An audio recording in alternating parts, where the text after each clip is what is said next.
Lupogo TV kwa elimu na burudani. Lupogo TV for education and entertainment. Yes, Lupogo TV viewers, welcome to your favorite TV. My name is Dr. Isaiah Lupogo, and today I am hosting a very great person, a graduate. He will be telling us, he will introduce himself, what has he graduated, and I shall ask him some questions. Welcome, sir. Thank you. Probably you can introduce yourself to Lupogo TV. Who are you, and what has taken place today? Thank you, dear viewers of Lupogo TV. My name is Simon Lupogo, and I am a graduate of Master of Leadership and Management in Mzumbe University 2024. Congratulations, sir. Thank you so much. Mr. Simon, can you tell us your academic journey, the strugglings, the hardship, how easy and hard was it to attain this level? In fact, I commenced my academic journey in 2022. I was introduced myself to pursue Master of Leadership and Management, Dar es Salaam Campus College, Mzumbe University. That is where I started to struggle. This journey of academic is like a war, because I am an employee. I have to go to work, and I did an evening program so that I can do both. So it was a simultaneous kind of thing. At the same time, I'm supposed to go to work during the morning, and soon after the working hours, I have to join the evening program for my master degree, which is Master Degree in Leadership and Management in Mzumbe University. So it was very cumbersome to make sure that I favor both of my timetable. To make sure that I attend the classes, I do tests, I do different project term papers, and some other activity pertaining to my education. But at the same time, I had to make sure that I also attend to my employee, which is the government of the United Republic of Tanzania. So it was not an easy task. Wonderful. Very interesting. You have said about your employment, and you are an employee. Probably Lupogo TV viewers are interested to know, where have you been employed and at what capacity? I have been employed by the Dar es Salaam City Council in the capacity of the head of school, and this is my second school at the head of the school. I was firstly appointed at the head of school of Lupogo Station Secondary School, but after 2 years I was transferred to another school, which is called Kerezange Secondary School in Dar es Salaam City Council. Oh, wonderful. But also, on top of that, I am also the leader of the head of secondary schools in Dar es Salaam zone in Tahosa. Tahosa is an association of headmaster and ministers association in Tanzania, whereby it has 11 zones, and Dar es Salaam is a special zone with four regions: Temeke, Kinondoni, and Ilala, of which I represent in the national level as the member of National Committee. Oh, that's wonderful and interesting. Lupogo TV viewers, if you are joining us, this is a very special exclusive interview with the very new graduate of Master of Leadership and Management, MLM, from Mzumbe University, Dar es Salaam Campus College. Simon, you have said that you are an head of the school. You are head of whatever, the association of head of schools in Tanzania. How did you manage to undertake this very heavy program? And probably you tell us, someone may guess, probably you have scored a very little GPA, right? Have you managed to score a very tangible and communicating GPA, or probably you have just ended up scoring gentleman degree? Before I go to the GPA, what I can say, for me, somebody who has been to school and he has graduated, no matter which GPA he has, I really appreciate it. Okay. These matters of GPA sometimes it's not a big deal, because anyone who has graduated at a certain level, he has to be given his flowers or her flowers, because it's not an easy task to graduate. Even if somebody is in a standard 7, Form 4, Form 6, undergraduate, if he or she has succeeded to graduate, I think that is a very big thing, of which everyone should be glad for them, and they should make sure that they keep on praising them, because when you talk about studying, it is not an easy task. That's why so many people, they start and then they fail in the way. But for me, despite the fact that I had to struggle so much, considering our timetable to be complicated timetable, but I thank God, with my commitment, I was able to score 4.6 GPA, which is the first class, of which I really appreciate, because my commitment was not in vain. And I really appreciate all of the people who are studying, and I need to tell them that if they have a task to accomplish, they need to commit to it. They need to fall in love with it. If they fall in love with it, they will commit themselves to it, and then the results will be with flying colors. Brother, congratulations. First class is not an easy job. I have undertaken several degrees, and I did not manage to score that kind of class, first class. Therefore, congratulations. Thank you so much. Probably, maybe let us go to, yes, you have graduated. How are you going to use or utilize your master degree? Yeah, of course, in the world we have we have this kind of vacuum of leadership and management. This is a very big problem in the world. And when I was doing my master degree, in my research, I have tried to figure out some of the issues pertaining to servant leadership, which is my area of specialization. And I know so many organizations, so many institutions in the world, when it lacks leadership and management, that institution, that an organization cannot go further. There is somebody, a certain scholar called Alan Ducheman. This guy used to say, if you want to change, if you cannot die, you cannot prosper. You change or you die. There is the book that he has written, said, change or die. If you don't change, you're gonna die. You're gonna die. So most of the organization, when it comes to the issues of changes, there are some of the people who are reluctant to change. For example, I remember when Kodak was cajoled to change. Kodak was reluctant to the changes. When Nokia was reluctant to change, they were outnumbered by some of the companies like Samsung, etc. And when we talk about change, we talk about going with the recent changes in technology, in different things pertaining to the issue that you are undergoing or underperforming. And in an area of leadership, we have so many problems, because most of the organizations fail to prosper because of the lack of skills in leadership and management. And because this is a very big problem in the world, and I have to address it in my local area in Tanzania. I have decided to create a company, which is called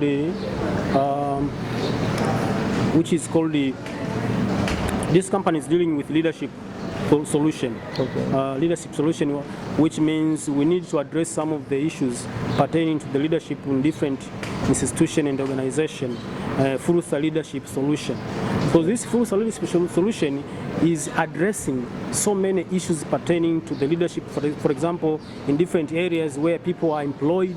For example, in government institution, we have schools at different levels. For example, primary school teachers, secondary school teachers, and also in the other levels of organization, non-government organization, and etc. We have planned to visit those areas and to make sure that we are giving them ABCs pertaining to the leadership. Some of the people do not know how to address issues when they are leaders, and some of the people, they address issues in a very different manner without regarding the change of time and space. So by so doing, we are sure that that organization, that company, will be able to solve some of the issues which were not solved because of the lack of this kind of organization or companies to address some of the problems in the organization. We have the people in the organization, the leaders, they have just been given leadership, but they don't know how to address the issue in the leadership. They have been given leadership, they don't know how to solve problems, how to deal with stress management to the people, how to lead people in a good manner. For example, nowadays the world has changed from authoritarian to the servant leadership. When you are a leader, you have to make sure that leading people is not something like leading animals. People are different from animals. They need wisdom. You need wisdom, and you don't have to force people to work. You need to be able to use your psychological knowledge and make sure that you save people. When people are saved, they cooperate with the leader in order to achieve their certain goal. But if you use just force, according to my area of specialization, which is the servant leadership and the employee performance, the employees will not perform better if you force them to work. But if you save them, automatically they will assume that the organization, the institution which they save is there. But if you force them, they can even sabotage the institution. So this is the problem of so many organizations in the world, and if they are addressed in that manner, I'm sure that so many organizations will be able to achieve their goals, their long-term goals and their short-term goals. Thank you very much, Mr. Simon. You really prove that you are an expert of leadership and management, and congratulations for opening that company, and I'm sure the company is going to be helpful. As you have said, your aim is to train different leaders so that they can be competent, they can work properly. How do they reach you? If a certain organization wants a service from you, wants a training from your company, what should they do so as to contact you, to reach you? We have a company profile, and we have some numbers or mobile communication, which is seen on the screen. So they can call us, they can contact us, and we can plan how to address their issues according to the timetable. And I think it will be simple because the number that is passing on the TV, on the screen, it is my number, and there are some of the office bearers with me who are working with me during the course of addressing these issues pertaining to the leadership and the management. So it's very simple. You just call and we shall arrange how to address your issues. Thank you very much. Lupogo TV viewers, I'm still with the very great and focused person who is an expert in leadership and management, and today he has graduated his master degree in leadership and management. As we are approaching to the end of our interview, what is your advice to young scholars, to people who want to reach this stage of pursuing or completing masters, any kind of master degree, or probably someone is in secondary school and probably wants also to reach in university? What is your straightforward advice to them? My advice is not only to those who wish to reach the level that I have. My advice to all people who want to achieve their goal. Okay. If you want to achieve any goal in your life, you have to commit to that particular goal. If you do not commit yourself to that particular thing that you need to achieve, the work done will be equal to zero, and anything that you're going to do will be just in vain. Follow in love to that thing that you wish to pursue. If you fall in love to education, you are doing a bachelor degree, you have to fall in love to that particular program. You want to do master degree, you have to fall in love to that master degree program. You are doing a PhD, you have to fall in love to that particular program of PhD. If you fall in love, you're going to love. If you love, you will be committed. If you are committed, you will do better. If you do better, you will achieve your goal. That is perfect. What is the next step? You have attained the master degree in leadership and management. Are you planning now to pursue a PhD in leadership and management? I wish, and that's my dream. And if I get a chance to proceed, I think that will be the area of my specialization to the level of PhD. And I think because I have done well in that master degree, the PhD will be much easier to me because it is just a continuation of my thesis, that of my dissertation that I have already collected, and score those marks that I wish when I go to pursue PhD, admission will be very easy because there is no there is no problem of my merit. Yeah, sure. Simon, probably in the journey of pursuing your master degree, I'm sure there are people who have contributed to your success. Now, before we wind up our session, our interview, I give you a chance to say thank you to those who have contributed to your master degree. Welcome. Thank you so much. First of all, I would like to convey my sincere appreciation to Dr. Lupogo. Dr. Lupogo is a lecturer of Mzumbe University and the University of Pretoria. Although this is my young brother, although my mother called us twins, and some of the people know that we are twins. This is because of my mother, who told us that you are twins because we were born during the time when our mom was to 40s. No, during the time of 40s, most of the women, they don't proceed with getting kind of birth. So we are twins, but biologically we're not twins, but we are twins socially because of our mom. So Dr. Lupogo, wherever you are, I really appreciate you because you have been sponsoring me ideologically, materially, and each and everything pertaining to my journey of academic. You've been there for me. So wherever you are, Dr. Lupogo, I really appreciate you, and God bless you abundantly, and please keep in touch anytime. Wherever you are going to be, you'll be in my heart forever, and I really appreciate you. And this is master degree does not only belongs to me, it also belongs to Dr. Lupogo, who has been sako kabako with me during the course of my master degree. And we are sure Dr. Lupogo is watching. I'm sure Dr. Lupogo is watching this program. Wherever you are, Dr. Lupogo, thank you so much, and may the Almighty God bless you with your wife, beautiful wife Waziza, and the family at large. The second person to appreciate is my wife. My wife has been there for me several times. Wherever you are. She has been there bega kwa bega with me during the time when I was pursuing this master degree, because I am the father of 4 kids. Sometimes I was not there, but she was there for me to make sure that I have the all issues with regard to the requirement of this degree. So if she couldn't support me, maybe I could drop down, or I could be a stressful person, and maybe I could perform, but not to that extent that I performed. I could not.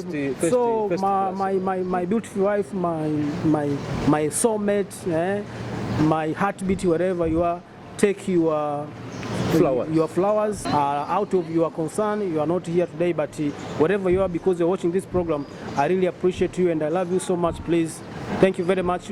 With our kids Amanda, Amedeus, Annalisa, and Abisai, I'm really sure that they have contributed to me. They need me so much, but sometimes I was not there, but they were happy because they knew that Daddy is doing something for us, and here the something is back to you, and I dedicate this master degree to you because this master degree also belongs to you. Anything beneficial from this master degree will benefit you. Yeah, and for the information, for the information, his wife is also holding a master degree. Therefore, now we are going to have a house which is carrying 2 master degree, and Happy is not here today because she is engaged in some office activities, and because she is also employed in the government office, right? Therefore, Happy Titi, wherever you are, we wish you all the best and we love you. Congratulations for carrying this great man. Okay. And another appreciation is to my employer. Dar es Salaam City Council, particularly Department of Secondary Education, my head of department by the name of Haji Dr. Mwalimu Musa Ali.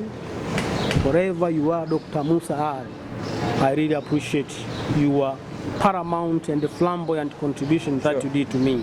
You are thanking the Dr. Musa? Yeah, to be frank and to be honest, this man, this doctor, this Al-Haj, this Mwalimu called Musa Ali is among of the best persons who contributed me to reach this stage, because he is the leader of the secondary division of which I belong as an employee of the Dar es Salaam City Council. So Dr. Musa, wherever you are, if you are watching this program, thank you so much, and may the Almighty Allah grant you happiness and your family be filled with so many blessings now and forever. Okay. But also, I have some people who are working with me, Kerezange Secondary School staff.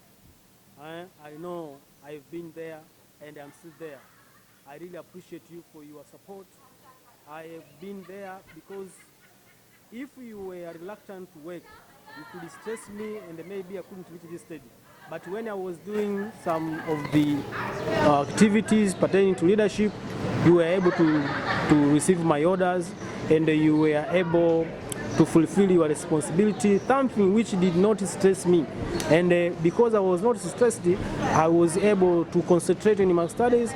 And finally, today I'm finalizing this degree, of which also belongs to Kerezange Secondary School. So, Kerezange staff, please take these flowers, and I really appreciate you for so many contributions that you did to me during the course of my pursuing this master degree of leadership and management. Yeah, okay, thank you. But also, my family,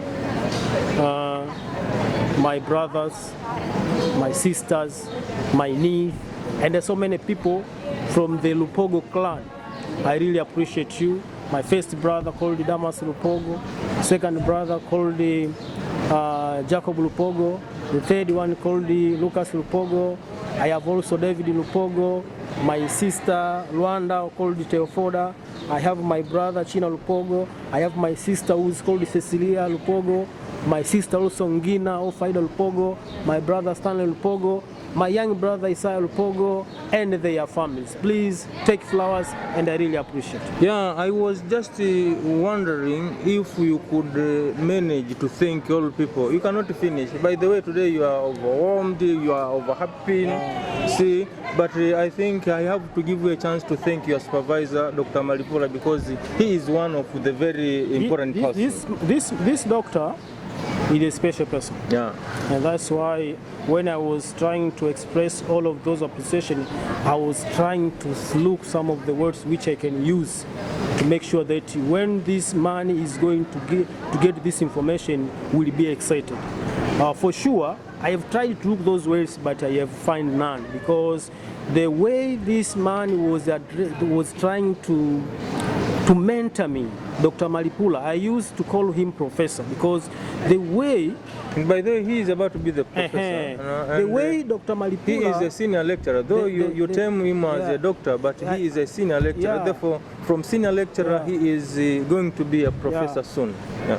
Dr. Malipula, Dr.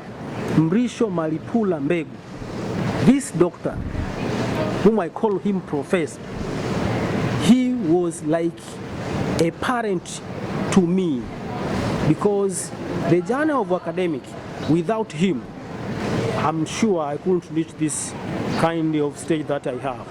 Every time I called him, every time I wanted to consult him, he didn't hesitate to assist me.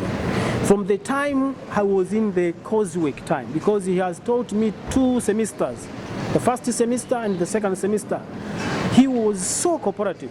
And the good thing, I was the class representative and he was my lecturer.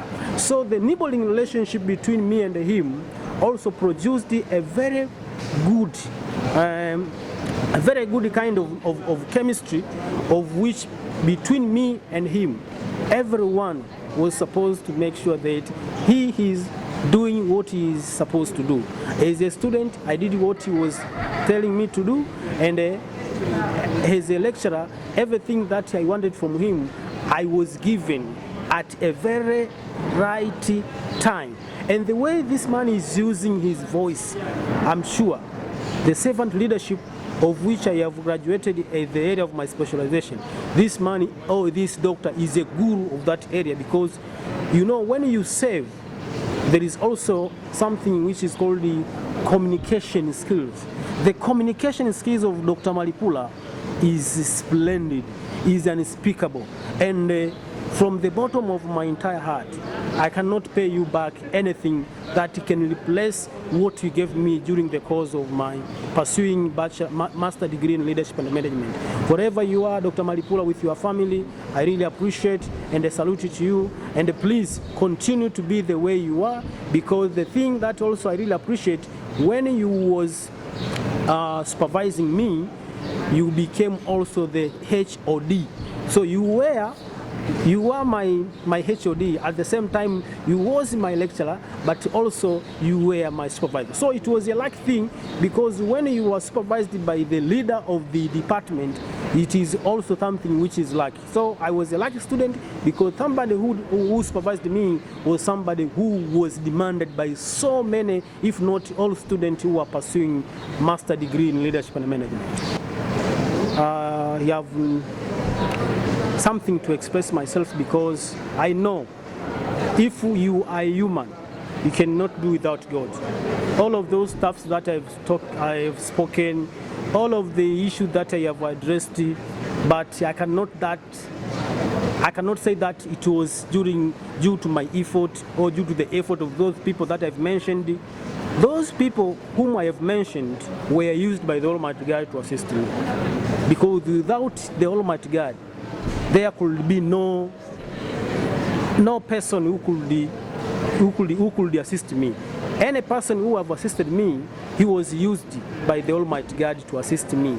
So this time, I'd like to say thank you to the Almighty God, and I also need to say that anyone who is watching this program, if you have any activity which you want to perform, do not start that activity without making sure that the Almighty God is also there. Make sure that you pray to Him. Make sure that you grant, you give Him your time. If you have something to address, make sure that you ask for Him. And if you ask for Him truly, He's a gracious God. He can give you whatever you wish in order to make sure that His name can be glorified.